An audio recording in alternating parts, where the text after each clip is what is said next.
Hi folks, I thought I'd just do a quick update on where I am with this potato thing. I had a quick, Savage North Garden said about how I'm going to graft it.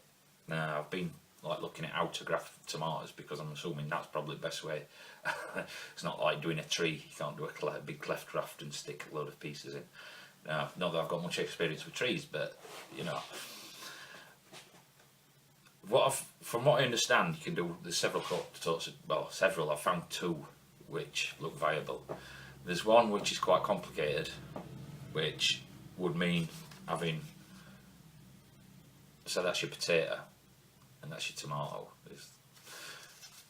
What you do is you take the top off completely off the potato plant, leaving, obviously that's your rootstock, but you also you do a like a splice, and you slice it in. This is on Johnny's Seeds. It's about a 3-year-old video how he does it, and he leaves this rootstock on as well for I think it's about 4 to 8 days, and he sort of weans it off by cutting through slowly, and then takes this rootstock away and leaves that top on the other tomato plant, which I don't know, it works for him, which obviously is using that all the time. But there's also another method where you're going to cut your rootstock and your cereal mud at a 45-degree sort of angle, and you marry it up, obviously with your cadmium layer touching, keeping pieces near to the same size as you can, and he puts a tomato clip on, which gives it some support. I would put a cane or something in as well. But they take a long time to recover it. He leaves it in dark for 3 days or something, which obviously you could put it in the shade, but it wants to be humid and sprayed and looked after because for recovery. So I don't know how much. It sounds a little bit complicated and a lot of work, but I mean, if you can do grafts and put them, or if I can do grafts myself, which I am going to try, and put them in a sort of a shaded place for a few days, then that's what I'm going to do. That's what I'm going to try. I'm probably going to try that graft. And I had an idea for support because I ain't got any clips, which I will look, because I've got no potatoes yet, but I will look for some clips here. Whether I can find any is another thing.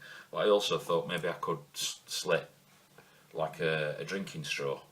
These are a bit small for this size, but a drinking straw, or even two, you know, one from that side, one from that side, and put it on like a splint and a bit of tape and a cane or a stick just to hold it up.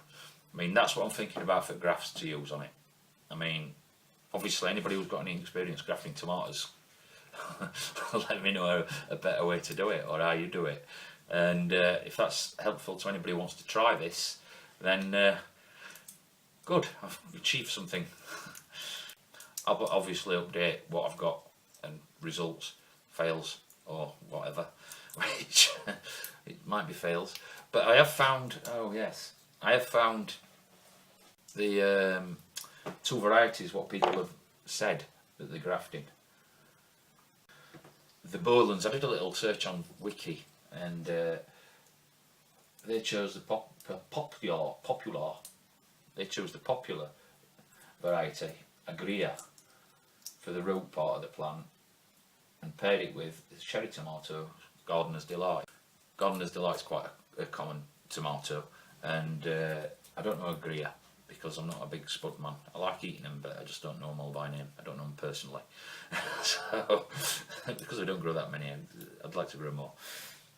But if I can find that next year, I'll try it with them as a pair, because obviously, well, whether they must be having some success. I don't know. Problem with this is I've never seen actually anybody who's bought one and grown it through and actually done a reveal of what they've got tomatoes wise and potatoes wise, or for any commercial plants, or people who have said that they've done it, or any records that are on what I can find. You know what I mean? So I don't know, but I'm going to try, and obviously do updates as it goes on. But anybody wants to have a go, let us know. I mean, or anybody who has a go, post your videos. I'd be really interested in what varieties you've got and what you're using. But anyway, it's nice to be nice. I'll see if I can sort of make some sort of coherent video out of what I've just said.